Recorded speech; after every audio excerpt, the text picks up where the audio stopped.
The Scarecrow. I will never tell my parents how my grandparents really died. They wouldn't believe me if I did. You may not either. About a month ago, I had just gotten out of class when I checked my phone. To my surprise, I had a voicemail from my father.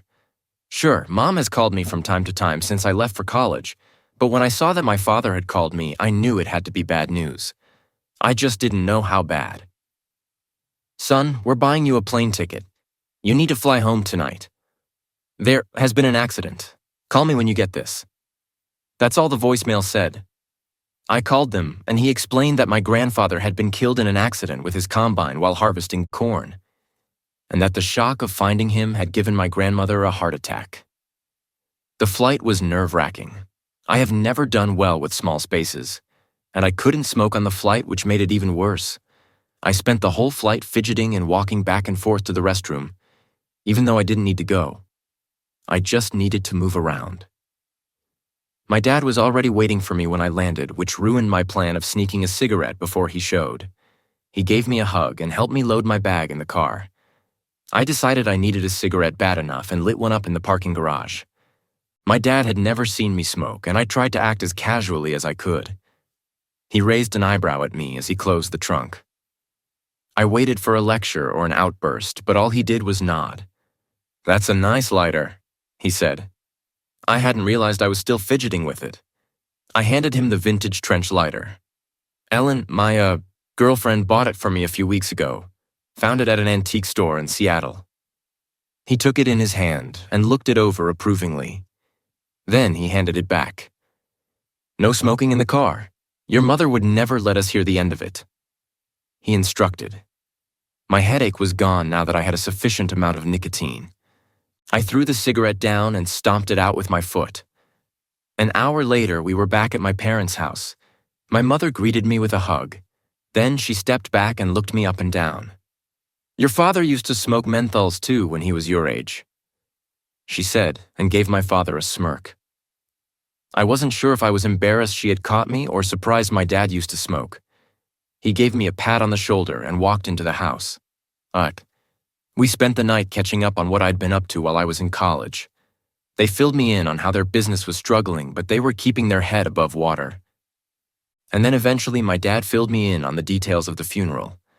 They had decided to do a closed casket on both of my grandparents. The injuries that my grandfather had received apparently were too gruesome for an open casket. And they did a closed casket on my grandmother's, so that people would ask why. The next morning, we attended the funeral. There were only a few people. My grandparents were in their 80s and had very few friends that were still around. Afterwards, we went back to my parents' house and ate. "Son, your mom and I have talked about this. We need to sell your grandparents' farm. We have neither the time or money for the upkeep. If you can take a week off school and clean the place up, get it ready to sell, we will give you 25% of whatever we get when it sells," my father explained. I took a large bite of chicken and chewed it as I thought it over. I could call the school and explain the situation, and I could easily catch up later. "Yeah, I can do that. But what do you mean, clean it up? How bad is it?" I asked. My father and mother exchanged a worried look before she looked back down at her plate. "Just before your grandfather passed, your grandmother called me. She told me that he had been diagnosed with dementia. Between that and their diminished health, I suspect that the property is in pretty bad shape." "You haven't been out there?" I asked. It wasn't more than a couple of hours away. I couldn't believe they hadn't been to visit. My mother replied in a defensive tone. "We have both been working 7 days a week at the shop. We had to let all of our employees go. Business is not going too well." I nodded and asked what the plan was. "I will drive you out tomorrow. You can stay there until I pick you up Friday. That gives you 6 days to get things boxed up. I already ordered the boxes. They will be delivered tomorrow." The following day, my father drove me up to the old farm. I spent a few weekends there as a kid. The place always had a creepy vibe, but it was fun. I could walk through the corn all day and never reach the end. As we pulled in, there was a large scarecrow. That stood over the corn at the edge of the field. "When did they get that thing?" I asked. My dad didn't answer. Instead, he looked at it out of the corner of his eye. His face contorted into a look of intense worry. Maybe fear. I couldn't tell. As we passed the Scarecrow, I looked back. The wind hit it just right, and for a second, I would have sworn it turned its head to watch us. Nye.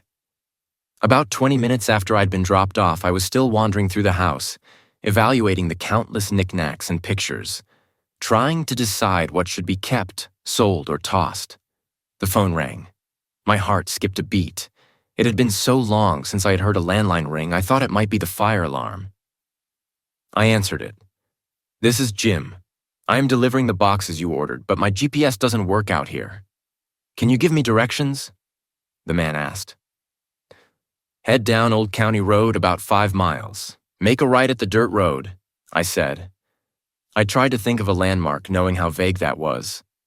"You'll see a Scarecrow. Make a right at the Scarecrow." The man thanked me and hung up. About a half hour later, I was washing the dishes in the sink and cleaning up the kitchen. My grandmother must have just set out lunch before the accident because there were 2 plates of food on the table. It was so rotten I couldn't tell what it was anymore. The pungent smell of mold and rotten food was making me gag, so I had to open the kitchen window. I listened to the wind chimes on the porch and found it rather relaxing. I began to wonder how many summer days my grandparents sat out on the porch, sipped sweet tea, and listened to the wind. Over the wind chimes, I heard a scream from the field. I shut off the water and let in closer. I heard the scream again, almost as if someone was howling in pain. I rushed outside and stood at the edge of the corn. My grandfather had waited too long to harvest his crop. The sun had bleached the corn until it was now the color of bone. The stalks waved back and forth in the wind. The dry leaves rustled against each other as they swayed. I heard the noise again and began to walk out into the field toward the noise. "Hello?" I yelled. I passed row after row of maize, looking left and right in the 8 inches of space between rows. And then, in the distance, I saw a figure move. I began to run after it. I caught glimpses of the figure every few seconds as the wind allowed. After a while, I lost sight of it. I ran faster and faster, trying to catch up with whoever it was. And then I ran full speed into the Scarecrow. The straw filling did little to dull the impact with the wood post it was mounted on. I fell back onto my back. I grabbed my nose and could feel the palm of my hand immediately filled with warm blood. I sat up and felt dizzy. My head throbbed with each beat of my heart. When I was finally able to stand up, I looked up at the Scarecrow. It was probably 7 feet tall and then another 2 feet off the ground. I was dressed in blue overalls and a red flannel. The head was a burlap bag with thick red strings stitched into a jagged mouth and big black buttons sewn on for eyes. Then it was topped with a straw hat stitched on with the same red string used for the mouth. This thing was intimidating to me at 6'2". Those crows must be terrified of it, I thought to myself. I pinched my nose to stop the bleeding and began to look around. I saw the Scarecrow when we pulled in. There was no way I made it to the road already. I tried to hop up to see over the corn. I couldn't see anything but more corn all the way to the horizon. And when my feet landed, my head felt like it was going to pop. Thick blood began to flow more quickly from my nose. I pinched my nose and held my head back, facing the sky to slow the bleeding. Out of the corner of my eye, that's when I saw it. The Scarecrow had turned to face me. I turned to face the oversized doll and figured that it must have been the wind again. For a second, we made eye contact. The big button eyes seemed to be looking right at me. I told myself I was being ridiculous. It was the wind that moved the head. It was just a bag filled with straw. It was the wind that was blowing the stalks, and I imagined it was a figure running. It had even been the wind that was howling as it passed through the leaves. But still, as I stared at it, I knew it was staring back. The hair on my arms began to raise, making my arms tingle. My heart began to quicken. And then the Scarecrow abruptly lifted its head back up and stared out over the field. I ran. I ran as fast as I could in the opposite direction. I stole short glances over my shoulder as I pushed through the corn. All I could see was a path of broken corn stalks behind me. Soon I heard a rumbling noise ahead of me. A truck, I thought. I kept pushing on. My lungs began to burn with the effort. My foot caught in a shallow irrigation ditch and sent me tumbling onto the dirt driveway. The driver of the truck locked up his brakes and skid past me, missing me by inches. I laid there in the dust for a moment. The driver got out of his truck. "What the fuck is wrong with you?" he asked. His tone was harsh and angry. I stood up to face him. He was in his mid-40s with a big beard and an even bigger beer belly. "I'm sorry, I lost my footing," I said. I looked back into the field, expecting to see the monster coming out any second. The man followed my gaze into the field and then looked back at me. "You high, boy?" he asked seriously. I stopped myself. Telling him I was being chased by a scarecrow would only reinforce his accusation. "I hit my head pretty hard," I said, placing my hand back on my nose. He nodded and then offered to give me a ride back up to the house. "I would have been here earlier if you knew how to give directions. There wasn't no scarecrow at the road," he said. We pulled up to the house and began unloading the boxes he came to deliver. "I'll be back Friday to pick them up once they're full. Your dad booked a storage shed on the other side of town. You have about 200 square feet, so keep that in mind as you pack," the man said. He stared into the field. "My daddy has a cornfield in the next county. He didn't do half as well as they did here. Actually, now that I think about it, I drove past this place last year. I remember they had a rough crop last year. Do you know what they did differently this year?" the driver asked. "No, I'm sorry, I don't have any idea," I answered. He nodded and spit. "Well, take care of yourself. I'll see you on Friday." With that, he left.